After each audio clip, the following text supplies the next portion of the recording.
제4장.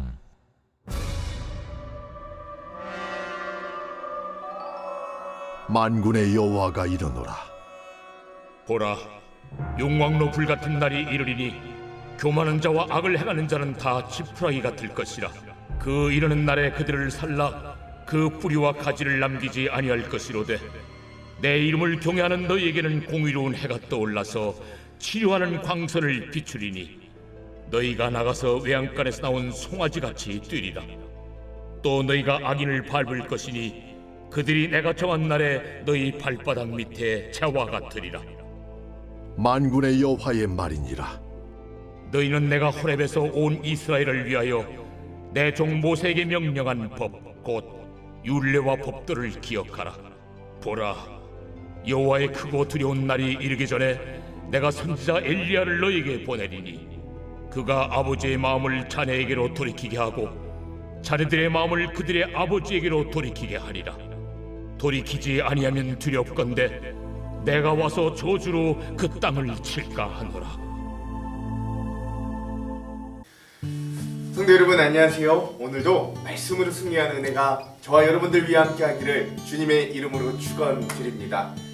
우리가 드디어 이 구약 성경의 마지막 39번째 책인 말라기서 여행도 다 끝났고요. 이제 마지막 이 말라기서의 의미들을 함께 나누면서 우리가 이제 이 여행들을 마무리하려고 합니다. 앞에 듣고 왔듯이 우리가 말라기 마무리하면서 핵심은 4장에 있습니다. 그 중에 2절에서부터 4절을 제가 다시 한번 읽어볼게요. 내 이름을 경외하는 너희에게는 공의로운 해가 떠올라서 치료하는 광선을 비추리니 너희가 나가서 외양간에서 나온 송아지같이 뛰리라. 또 너희가 악인을 밟을 것이니 그들이 내가 정한 날에 너희 발바닥 밑에 재와 같으리라. 만군의 여호와의 말이니라. 너희는 내가 호렙에서 온 이스라엘을 위하여 내 종 모세에게 명령한 법, 곧 율례와 법도를 기억하라. 아멘. 이렇게 되어 있습니다. 즉 하나님께서 이제 마지막으로 자기의 아들 예수 그리스도를 보내주시기 전 마지막 구약 선지자인 이 말라기를 통해 백성에게 하셨던 말씀은, 너희들이 의를 행할 때 내가 심판하는 날 너희들에게 공의로운 해가 떠올라서 너희를 회복하고 치유하고 승리하게 해줄 터인데, 그러려면 너희가 내가 모세에게 줬던 율법과 말씀을 순종하고 회심하라 라고 하시는 그런 말씀들이죠. 자, 그래서 오늘 우리가 이런 이 내용들을 가지고 우리가 이제 말라기서를 두 가지 축으로 보았을 때, 한쪽 기둥은 뭐냐? 이 말라기서는 이스라엘 백성들과 하나님 사이에 6가지 논쟁의 이야기다 라고 볼 수 있습니다. 논쟁이라고 하지만 사실 엄밀히 이야기하면 우리의 실존의 문제를 하나님께 가서 부딪히는 거죠. 그 다음에 두 번째 기둥은 예수님께서 오시기 전 이 마지막 말라기 선지자를 통해 하나님의 마음, 애타는 마음을 볼 수 있는 책이 바로 말라기다 라고 할 수 있겠습니다. 그래서 오늘도 이 말라기서에 대한 이 5가지 주제를 함께 나누면서 오늘 정말로 이 여행을 갈무리해 보도록 할게요. 먼저 첫 번째, 구약시대 이스라엘로는 더 이상 희망이 없음을 알려주면서 이제 신약을 준비하는 책이 바로 말라기입니다. 말라기서는 구약을 마감하고요, 신약을 내다보는 책입니다. 말라기서를 이해하기 위해서는 이 말라기서 자체의 배경을 그래서 좀 먼저 다시 한번 이해할 필요가 있어요. 말라기의 활동 시기는 포로에서 귀환한 후에 100년, 그러니까 1세기가 지난 시간들로 파악됩니다. 꽤 시간이 지났죠. 느헤미야 총독의 마지막 활동 시기와 겹쳐지는 것으로 많은 학자들이 예상합니다. 이 말라기 선지자가 활동하던 시기에 유다와 예루살렘에 살던 이스라엘 백성들은 포로기 이후에 학개와 스가랴 선지자의 말을 따라서 성전을 재건했어요. 이후에 시간이 지나 그들의 삶에는 그런데도 불구하고 축복은커녕 어려운 현실들만 더 짙어져 갔습니다. 이에 백성들은 하나님께 실망했죠. 성전을 좀 다시 세우면, 우리가 이렇게 성전을 세우고 신앙을 중심적으로 모이면 삶이 금방 좋아질 줄 알았는데 너무나 더뎠던 거예요. 이에 백성들은 하나님께 실망을 하고 신앙을 품고 살아가는 삶에 대해서 오히려 환멸을 느끼게 됩니다. 그러면서 자연스럽게 성전 예배가 황폐화되기 시작하였고, 이스라엘 사람들이 이방인들과 결혼하여 우상 문화가 만연해지기 시작했어요. 또한 이러한 이방 여인에 대한 자포는 결국 그동안 가정을 위해 헌신하고 수고하였던 조강지처를 버리고 많은 남자들이 그 아내를 버려 강제로 이혼하고 자신의 욕망과 경제적인 이득을 챙기는 어떤 가정 파탄이 심각하게 일어나는 상황들이기도 했습니다. 특별히 이 당시에는 페르시아에 바쳐야 할 엄청난 조공으로 인해서 과중한 과세, 거기에 또 흉년과 기근까지 겹쳐서 경제적으로도 상당히 어려운 시기를 겪어야 했는데, 그러한 이유로 백성들이 11조를 잘 바치지 않았고 성전을 돌보는 일들도 소홀해졌어요. 이제 제사장들은 흠 있는 제물이라도 받아들여 형식적으로 제사를 드렸고, 그것도 모자라서 제사장의 몫으로 마땅히 받아야 할 분배물을 받지 못하여서 제사장들이 생활을 유지하지 못해 밭으로 나가 일을 하지 않으면 상황이 초래되었습니다. 이거는 우리 여기 말라기에 나와 있는 게 아니라 말라기와 거의 비슷한 시기에 있었던 느헤미야서에 보면 이런 또 상황과 환경들이 잘 나타내 있습니다. 이런 시대를 배경으로 하는 또 다른 성경인 느헤미야서를 보면 암몬 사람인 도비아가 대제사장 엘리야십과 모의로 결탁하여서 성전의 큰 방을 차지하고 들어와 있기까지 하였어요. 그러니 성전 예배가, 제사가 제대로 드려질 수가 없었던 건 당연해 보이기도 합니다. 제사를 드릴 때 좋은 짐승들은 뒤로 빼돌리고 병든 것, 눈먼 것, 저는 것을 하나님께 바치는 불경들이 자행되었어요.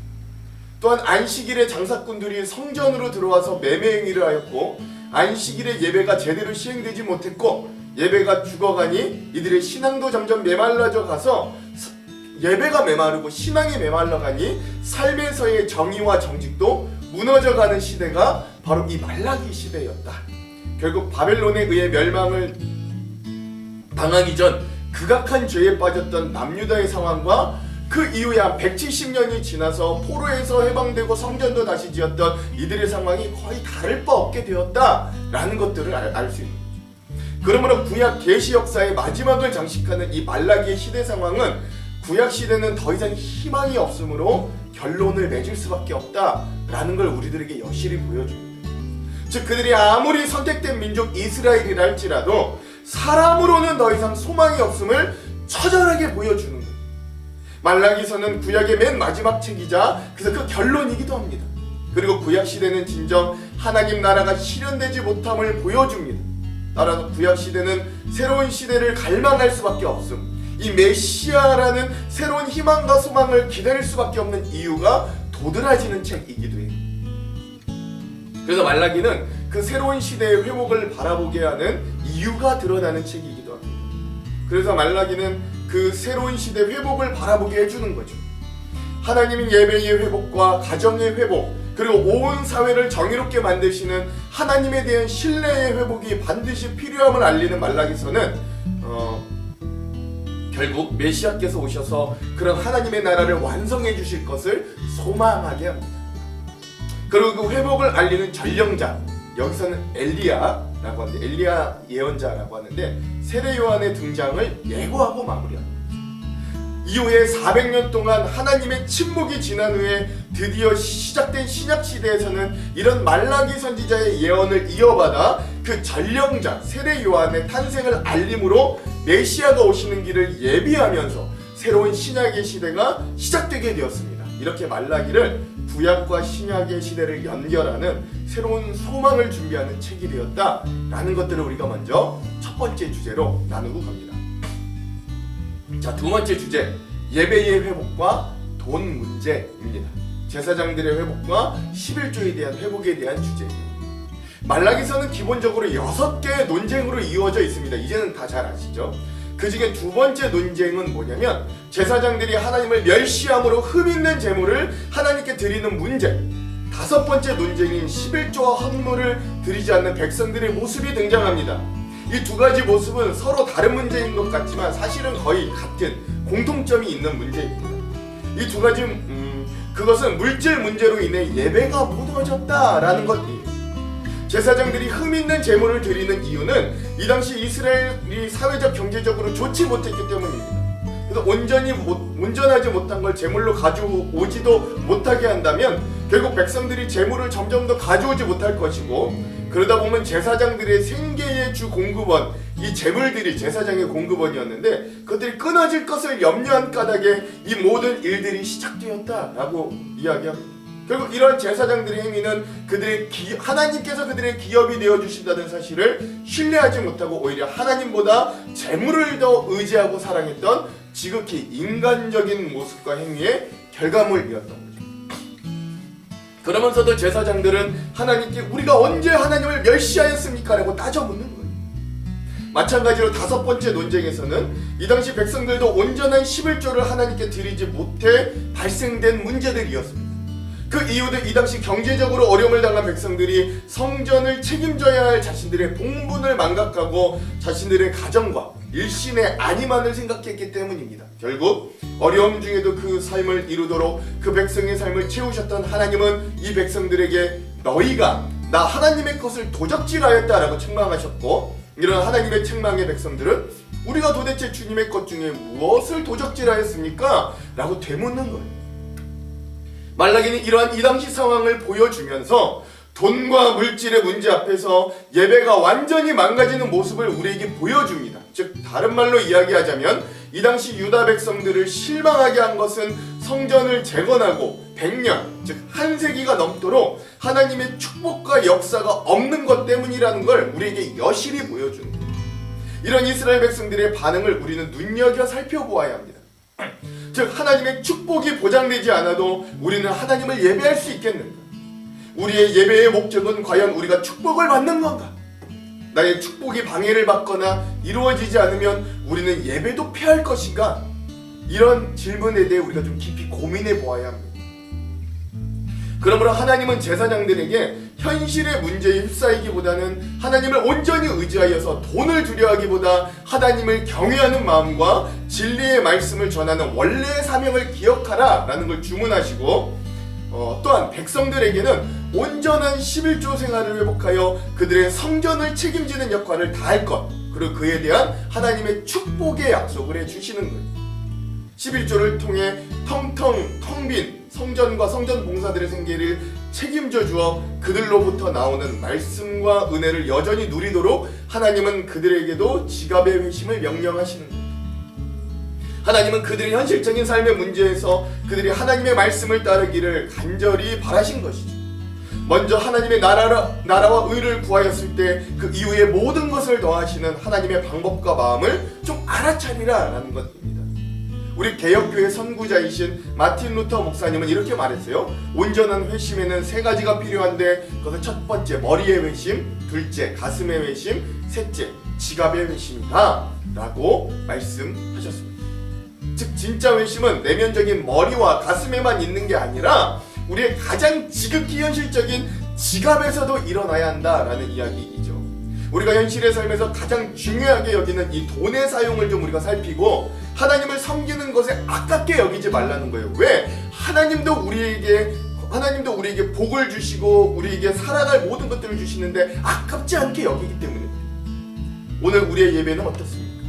오늘 우리의 지갑의 회심을 통해 돈을 의지하기보다 예배를 택하고 하나님께 맡기는 귀한 예배하는 삶이 되시기를 간절히 소망합니다. 이게 이 말라기가 주는 2번째 주제입니다. 자, 3번째 주제는요, 가정을 회복하라 라고 하는 주제입니다. 가정은 신앙인으로서의 삶의 첫 시작이고 삶의 가장 기초가 되는 장소입니다. 이건 꼭 신앙인이 아니라 인간이라면 그렇죠. 말라기 시대의 이스라엘의 신앙이 타락한 것은 성전에서 참된 예배가 드려지지 않은 것과 동시에 많은 가정들이 파탄을 맞이했기 때문입니다.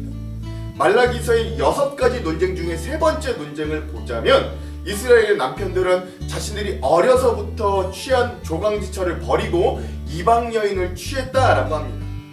말라기 선지자는 분명 첫 아내 조강지처를 언약을 통해 맺은 짝이라고 했어요. 즉 이 말은 하나님 앞에서 서약한 결혼을 파괴하는 건 하나님과의 언약을 파괴하는 것과 같다라는 말입니다. 이런 이혼의 결과는 하나님께서 사랑하시는 순결과 성결을 욕되게 할 뿐만 아니라 이방신을 섬기는 우상숭배, 이런 가정 파탄은 학대와 폭력으로 연결되었고 심지어 이방 여인이 가정에 들어옴으로 인해서 유다 자녀들이 오히려 이 이스라엘 사람임에도 불구하고 히브리어, 이 자신의 고국의 언어를 하는 게 아니라 이방의 언어를 사용함으로 조국 이스라엘 사람들과는 의사소통이 제대로 이루어지지 않는 지경에까지 이르렀어요. 말라기와 같은 시기에 쓰였던 느헤미야 13장에 이렇게 이야기합니다. 사실 하나님께서는 원래 이스라엘이 경건한 자손을 얻기를 바랬습니다. 믿음이 천대까지 이루어져 복받기를 원하셨어요. 경건한 자손은 선민 이스라엘의 가장 기초를 이루는 것이기 때문에 그래요. 이스라엘의 신앙의 건전함은 여기에서부터 시작됩니다. 그래서 하나님은 가정에서부터 자녀들에게 하나님을 섬기는 것과 율법인 말씀을 가르치라고 신명기 6장에 말씀하셨어요. 진정으로 이스라엘의 신앙이 견실하게 성장하려면 가정을 책임지는 아버지들의 신실한 교훈이 서야 됩니다. 근데 그 권위가 서려면 그 아버지와 어머니가 화목한 모습, 강건한 모습들을 보여줘야죠. 그런데 개인의 욕망에 철저히 따른 이혼, 이방 여인과의 결혼의 문제는 이 가정의 교육이 완전히 무너짐을 뜻했습니다. 그래서 말라기는 이런 위기를 해소할 길을 안내해 줍니다. 하나님께서 예비하신 그 심판의 날, 여호와의 날이 준비되어 있음을 소개합니다. 그러면서 말라기 4장 5절과 6절은 이렇게 증언해요. 보라, 여호와의 크고 두려운 날이 이르기 전에 내가 선지자 엘리야를 너희에게 보내리니 그가 아버지의 마음을 자녀에게로 돌이키게 하고 자녀들의 마음을 그들의 아버지에게로 돌이키게 하리라. 아멘. 즉 하나님께서 가정을 회복하시는 날에는 하나님의 말씀이 확실하게 기억될 것이고 그것이 바로 가정의 회복으로 시작될 것이다 라고 연결되는 거죠. 하나님께서 보내실 엘리야, 그 하나님의 종이 그 가정에서 아버지의 마음들을 자녀에게로 돌이키고 자녀들의 마음을 그들의 아버지에게로 돌이키게 하는 이 가정의 회복이 일어날 것이기 때문입니다.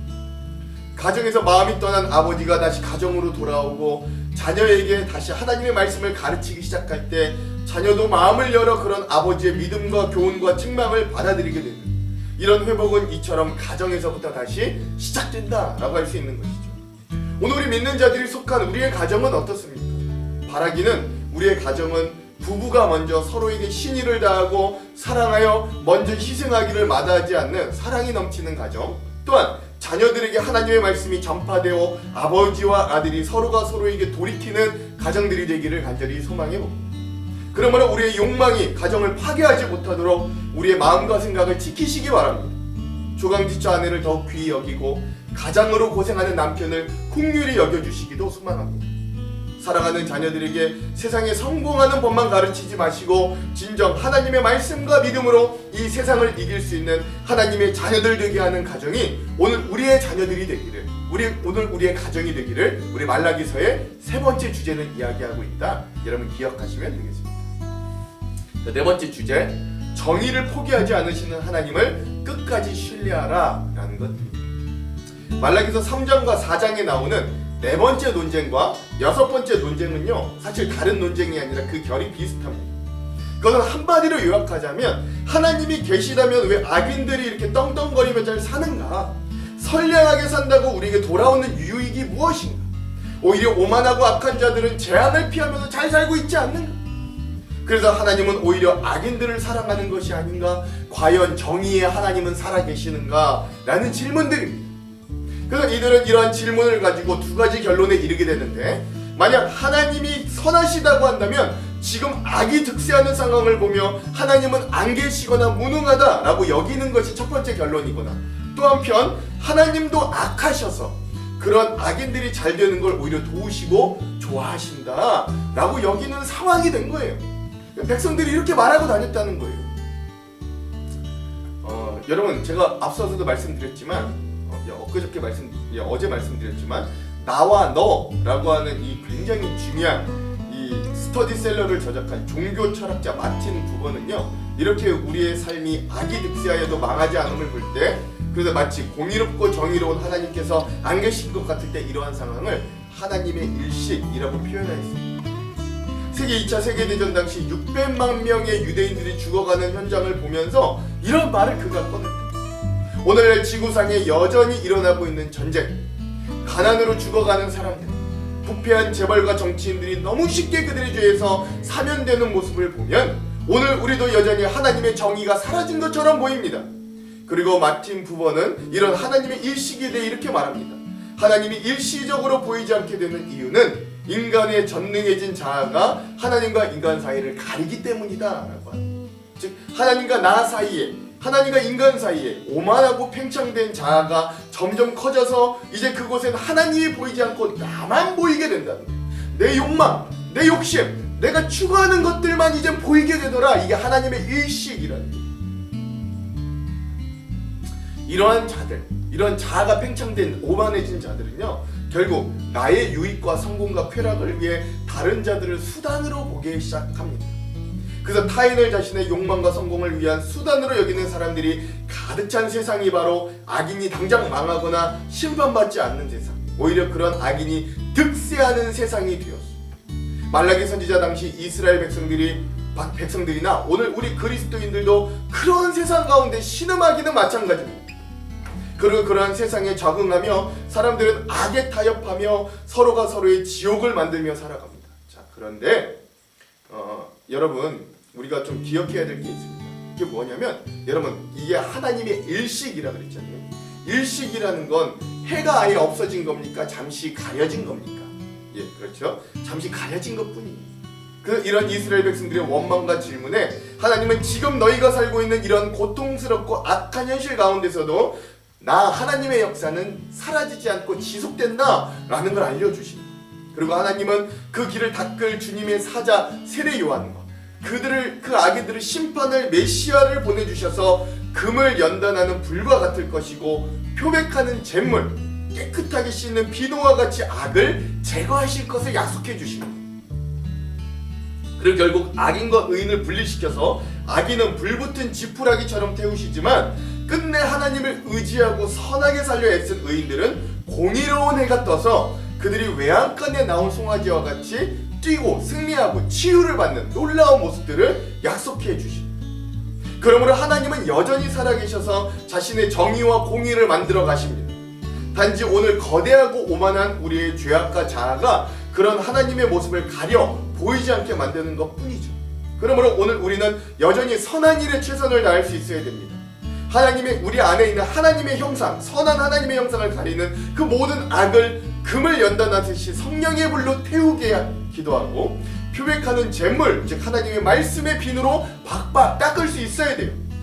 하나님은 불의한 세상 가운데서도 하나님의 뜻대로 살려고 애쓰고 서로 모여서 격려하는 이런 사람들을 하나님의 기정책에 기록한다라고 하시고 그들을 하나님의 소유가 되게 하시고 그들을 아끼시고 그들을 따로 분별해내겠다라고 약속하십니다. 그러므로 여전히 삶 가운데 선을 행하는 하나님의 사람을 찾으시는 이 하나님의 모습에 우리가 서로 격려하며 우리도 그렇게 반응하고 서로 모여서 하나님의 뜻대로 살려고 애쓰고 서로 격려하고 세상은 여전히 악이 득세하는 것처럼 보이지만 우린 그 세상을 거슬러 올라 선하게 양심적으로 정직하게 성실하게 살려고 애쓰는 사람들이 교회입니다. 그러므로 이 말라기의 의미를 되새기며 정의를 포기하지 않으시는 하나님에 대한 신뢰를 오늘 우리가 끝까지 회복하고 어둡고 죄 많은 세상 가운데서도 정직과 성실로 정의를 포기하지 않고 살아가는 우리 성도들이 되시기를 주님의 이름으로 축원드립니다. 이게 네 번째 주제예요. 자, 마지막 다섯 번째 주제는요, 소망이 없는 백성을 끝내 버리지 않고 엘리야를 예비하시는 하나님의 끊임없는 전적인 사랑입니다. 말라기는 하나님과 이스라엘 간의 6가지 논쟁의 이야기라고 했죠. 이 논쟁에서 첫 번째 논쟁의 주제는 바로 하나님께서 여전히 우리를 사랑하시냐라고 하는 의심과 질문이었습니다. 사실 이 당시 이스라엘 백성들의 상황은 참으로 온전치 못했어요. 삶에 너무 지쳤고 믿음을 지키기도 너무 힘이 들었습니다. 그런 현실을 돌아보자니 이들의 입에선 도대체 이런 나의 삶에 하나님이 언제 나를 사랑하신다고 하는 것입니까? 라고 반문이 들었던 거예요. 즉 이들은 소위 세상적인 성공을 주시던가 아니면 나의 문제를 기적과 같이 해결해 주셔야만 그게 바로 내가 하나님의 사랑을 받는 증거처럼 여겼다 라는 것들을 또 반대로 알 수 있는 거예요. 그러나 그에 대한 하나님의 대답은 세상의 첫째인 에서를 제하고 야곱을 선택하였던 하나님의 특별한 선택의 은혜가 있듯이 하나님은 이스라엘 백성을 선택받을 아무 이유가 없었지만 하나님은 그러나 너희를 특별한 은혜로 선택하였고 여전히 사랑한다 라고 대답해 주십니다. 사실 이 당시 이스라엘 백성들은 정말 구제불능의 모습이었습니다. 조상들이 하나님을 떠나 나라가 완전히 멸망했어도, 그런 역사의 교훈을 익히 듣고 들었어도, 또한 70년의 눈물 나는 포로 생활을 겪었어도, 그리고 결국 하나님의 은혜로 그들이 고국 땅으로 돌아와도 이들은 다시금 죄에 빠졌고 하나님을 떠났고, 그리하여 하나님께서 이들에게 주시는 징계 가운데 여전히 허우적거리고 있었던 것. 그러나 하나님께서는 처음부터 이스라엘 백성을 외모나 사회적인 지위나 그들의 어떤 행위로 보지 않으시고 그냥 하나님의 전적인 은혜로 택하시고 사랑하셨기 때문에 여전히 그들을, 나는 너희들을 조건 없이 사랑한다 말씀하십니다. 그리고 그러한 이스라엘에 대한 하나님의 사랑은 오늘 우리를 향한 전적인 은혜와 사랑으로 여전히 지속되고 있다. 즉 인간은 하나님께 자꾸 조건적인 사랑을 매달아요. 하나님 나에게 이걸 해결해 주셔야 나 사랑하는 거잖아요. 하나님 나에게 이걸 주셔야 나 사랑하는 거잖아요. 이런 조건적인 사랑을 하나님께 자꾸 요구하지만 하나님은 우리를 전적으로 사랑하셨다고요. 조건 없이 사랑하셨다. 그래서 하나님은 그 면면을 살펴보면 결코 변화되지 않고 쓸모없는 비참한 이스라엘의 모습이지만, 그럼에도 이들을 위해 엘리야를 보내주시겠다고 소망을 약속해 주시는 거예요. 즉 이들에게 다시금 시작될 하나님의 회복의 문을 남겨두시는 거예요. 많은 성경학자들이 이 엘리야 선지자가 바로 예수님의 오심을 예비하는 세례 요한이다 라고 말합니다. 말라기 선지자 이후에 약 400년 동안 하나님은 침묵하시지만, 하나님은 이 400년 동안 그 침묵 중에도 차근차근 그 아들 예수 그리스도를 이 땅에 보내실 구원을 계획하시고 계셨어요. 그리고 그 구원의 문은 말라기 선지자가 예언한 엘리야, 즉 세례 요한에 의해 예비되고 열려졌습니다. 그러므로 하나님은 그 백성의 상태가 어떠하든 자신이 한번 시작하신 사랑을 거두지 않고, 우리가 변해도 우리를 향한 하나님의 사랑은 결코 변하지 않으심을 오랜 세월과 역사를 두고 증명하신 거예요. 그래서 어떤 학자는 이 말라기의 또 다른 책 제목을 하나님의 변치 않는 사랑이라고 짓기도 했다고 합니다. 400년이 흘러도 결코 잊지 않으셨던 하나님의 사랑을 우리도 말라기를 통해 발견할 수 있습니다. 오늘 우리도 인생의 짐이 너무 무거워서 하나님께서는 도저히 나를 사랑하지 않는 것 같다고 여겨질 때가 있으십니까? 왜 나한테만 이렇게 무거운 짐을 잔뜩 짊어지게 하시는지 원망스러울 때가 있으십니까? 그러나 한편 생각해보면 하나님은 하필 나 같은 죄인을 선택하셔서 수많은 사람 중에 믿음을 가지게 해주셨고, 하나님의 사랑받을 그 어느 구석도 없는 나를 구원받은 자녀 삼아주셨다라는 은혜도 여러분 기억하시기 바랍니다. 여전히 내가 기도할 때 응답하시고 여전히 나의 어려움 가운데 내 기도를 들으시는 그 주님을 기억하시기 바랍니다. 그러므로 오늘 우리는 하나님의 사랑을 의심하지 말고 그 사랑을 기억하며 기대하며 힘을 낼 수 있기를, 이게 우리 말라기서가 오늘 우리에게 주는 강력한 메시지임을 잊지 마시기 바랍니다. 기도할게요. 하나님, 우리가 이렇게 말라기서의 여행을 여기까지 올 수 있도록 인도하여 주시니 감사합니다. 지난 2년간 우리가 구약 성경을 이렇게 즐거움으로 여행할 수 있도록 지켜주셔서 감사합니다. 여전히 우리를 끊임없이 사랑하시는 주님, 우리의 예배와 가정이, 우리의 삶에 하나님이 원하시는 정의로운 모습들이 회복되기를 원하시는 하나님의 모습을 발견하며 우리도 조금이나마 한 발자국 한 뼘만큼이라도 하나님이 원하시는 삶으로 변화될 수 있도록 우리의 마음을 인도하여 주시옵소서. 감사드리며 예수님 이름으로 기도합니다. 아멘. 오늘은 찬양 대신에요, 이 말라기서 1장부터 4장까지의 말씀을 다시 한번 읽으면서 오늘 말씀을 마무리할게요. 그럼 사랑하는 성도 여러분, 오늘 하루도 말씀으로 승리하십시오. 사랑하고 축복합니다.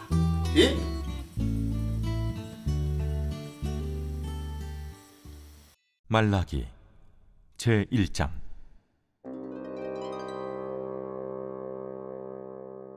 여호와께서 말라기를 통하여 이스라엘에게 말씀하신 경고라. 여호와께서 이르시되, 내가 너희를 사랑하였노라 하나 너희는 이르기를 주께서 어떻게 우리를 사랑하셨나이까 하는도다.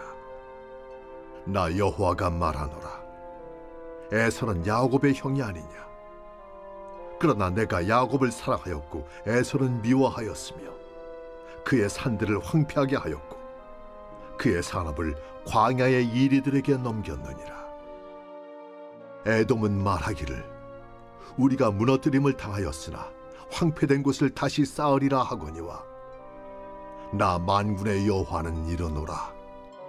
그들은 싸울지라도 나는 헐리라.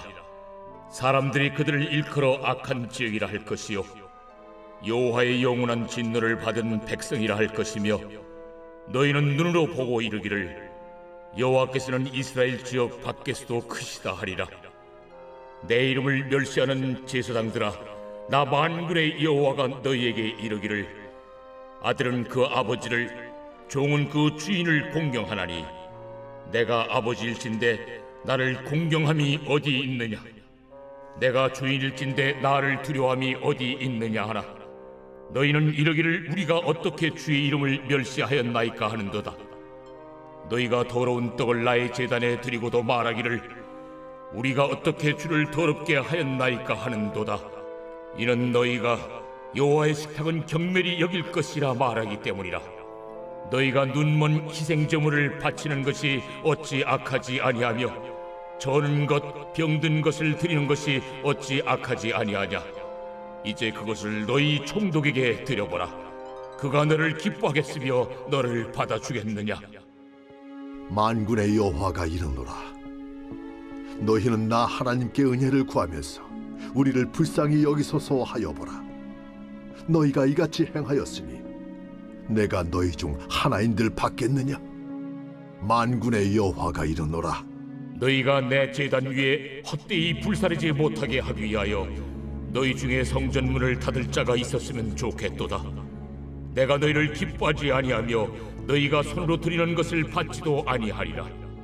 해 뜨는 곳에서부터 해 지는 곳까지 이방 민족 중에서 내 이름이 크게 될 것이라. 각처에서 내 이름을 위하여 분향하며 깨끗한 제물을 드리리니 이는 내 이름이 이방 민족 중에서 크게 될 것임이니라.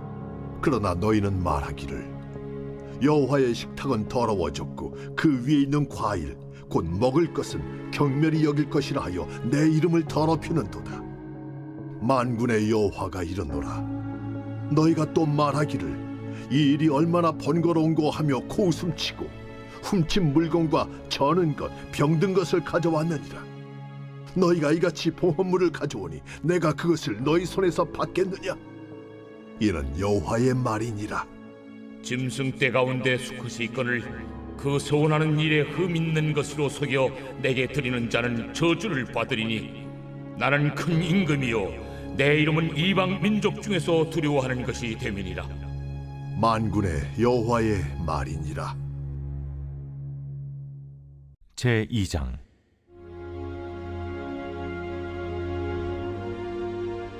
너희 제사장들아, 이제 너희에게 이같이 명령하노라. 만군의 여호와가 이르노라. 너희가 만일 듣지 아니하며 마음에 두지 아니하여 내 이름을 영화롭게 하지 아니하면 내가 너희에게 저주를 내려 너희의 복을 저주하리라. 내가 이미 저주하였나니 이는 너희가 그것을 마음에 두지 아니하였음이라. 보라, 내가 너희의 자손을 꾸짖을 것이요 똥 곧 너희 절기의 희생의 똥을 너희 얼굴에 바를 것이라. 너희가 그것과 함께 제하여 버림을 당하리라. 만군의 여호와가 이르노라. 내가 이 명령을 너희에게 내린 것은 레위와 세운 나의 언약이 항상 있게 하려 함인 줄을 너희가 알리라. 레위와 세운 나의 언약은 생명과 평강의 언약이라. 내가 이것을 그에게 준 것은 그로 경외하게 하려 함이라. 그가 나를 경외하고 내 이름을 두려워하였으며 그의 입에는 진리의 법이 있었고 그의 입술에는 불의함이 없었으며 그가 화평함과 정직함으로 나와 동행하며 많은 사람을 돌이켜 죄악에서 떠나게 하였느니라.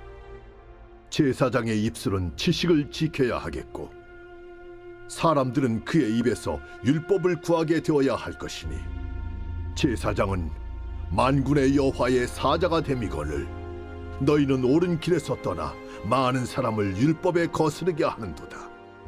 나 만군의 여호와가 이르노니 너희가 레위의 언약을 깨뜨렸느니라. 너희가 내 길을 지키지 아니하고 율법을 행할 때 사람에게 치우치게 하였으므로 나도 너희로 하여금 모든 백성 앞에서 멸시와 천대를 당하게 하였느니라. 우리는 한 아버지를 가지지 아니하였느냐? 한 하나님께서 지으신 바가 아니냐? 어찌하여 우리 각 사람이 자기 형제에게 거짓을 행하여 우리 조상들의 언약을 욕되게 하느냐? 유다는 거짓을 행하였고 이스라엘과 예루살렘 중에서는 가증한 일을 행하였으며 유다는 여호와께서 사랑하시는 그 성결을 욕되게 하여 이방 신의 딸과 결혼하였으니 이 일을 행하는 사람에게 속한 자는 깨는 자나 응답하는 자는 물론이요 만군의 여호와께 제사를 드리는 자도 여호와께서 야곱의 장막 가운데서 끊어버리시리라. 너희가 이런 일도 행하나니 곧 눈물과 울음과 탄식으로 여호와의 제단을 가리게 하는도다. 그러므로 여호와께서 다시는 너희의 보호물을 돌아보지도 아니하시며 그것을 너희 손에서 기꺼이 받지도 아니하시거늘 너희는 이르기를 어찌 됨이니까 하는도다. 이는 너와 내가 어려서 맞이한 아내 사이에 여호와께서 증인이 되시기 때문이라. 그는 내 짝이요 너와 서약한 아내로되 내가 그에게 거짓을 행하였도다.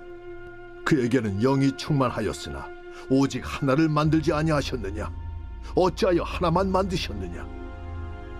이는 경건한 자손을 얻고자 하심이라. 그러므로 내 심령을 삼가 지켜 어려서 맞이한 아내에게 거짓을 행하지 말지니라. 이스라엘의 하나님 여호와가 이르노니 나는 이혼하는 것과 옷으로 학대를 가리는 자를 미워하노라. 만군의 여호와의 말이니라. 그러므로 너희 심령을 삼가 지켜 거짓을 행하지 말지니라. 너희가 말로 여호와를 괴롭게 하고도 이르기를 우리가 어떻게 여호와를 괴롭혀 드렸나이까 하는도다. 이는 너희가 말하기를 모든 악을 행하는 자는 여호와의 눈에 좋게 보이며 그에게 기쁨이 된다 하며 또 말하기를 정의의 하나님이 어디 계시냐 함이니라. 제 3장.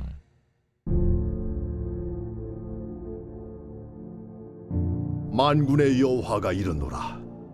보라, 내가 내 사자를 보내리니 그가 내 앞에서 길을 준비할 것이요 또 너희가 구하는 바 주가 갑자기 그의 성전에 임하시리니 곧 너희가 사모하는 바 언약의 사자가 임하실 것이라.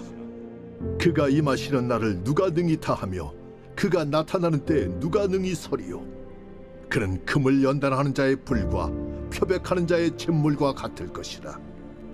그가 은을 연단하여 깨끗하게 하는 자 같이 앉아서 레위 자손을 깨끗하게 하되 금은같이 그들을 연단하리니 그들이 공의로운 제물을 나 여호와께 바칠 것이라. 그때에 유다와 예루살렘의 보헌물이 옛날과 고대와 같이 나 여호와께 기쁨이 되려니와 내가 심판하러 너에게 임할 것이라.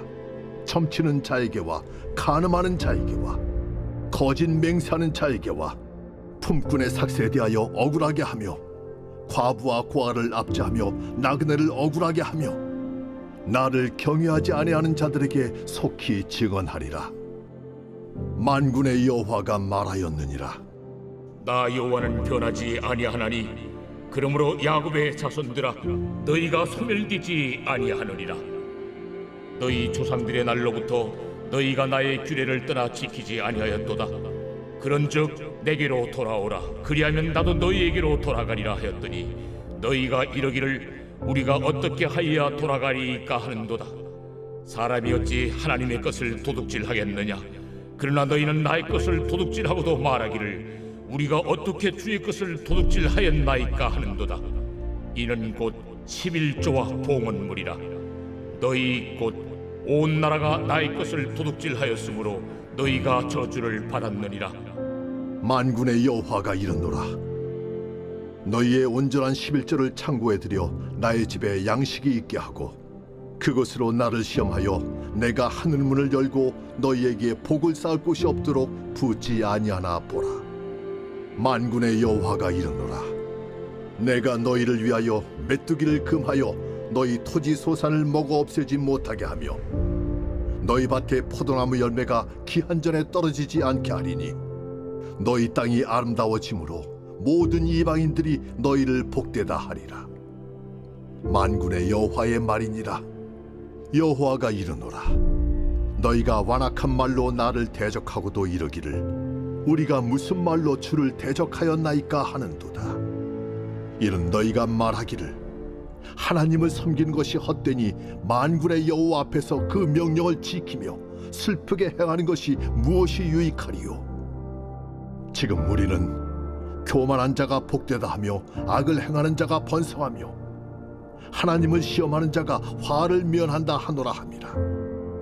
그때에 여호와를 경외하는 자들이 피차에 말하매 여호와께서 그것을 분명히 들으시고 여호와를 경외하는 자와 그 이름을 존중히 여기는 자를 위하여 여호와 앞에 있는 기념책에 기록하셨느니라. 만군의 여호와가 이르노라. 나는 내가 정한 날에 그들을 나의 특별한 소유로 삼을 것이요 또 사람이 자기를 섬기는 아들을 아낀같이 내가 그들을 아끼리니 그때 너희가 돌아와서 의인과 악인을 분별하고 하나님을 섬기는 자와 섬기지 아니하는 자를 분별하리라. 제 4장.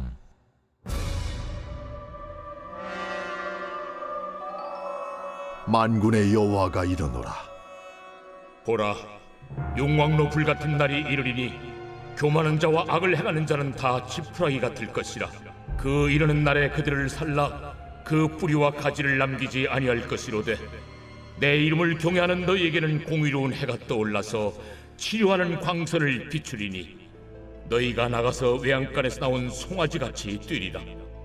또 너희가 악인을 밟을 것이니 그들이 내가 정한 날에 너희 발바닥 밑에 재와 같으리라. 만군의 여호와의 말이니라. 너희는 내가 호렙에서 온 이스라엘을 위하여 내 종 모세에게 명령한 법 곧 율례와 법도를 기억하라.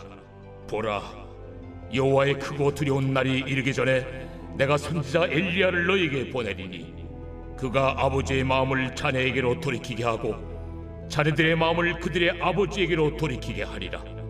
돌이키지 아니하면 두렵건대 내가 와서 저주로 그 땅을 칠까 하노라.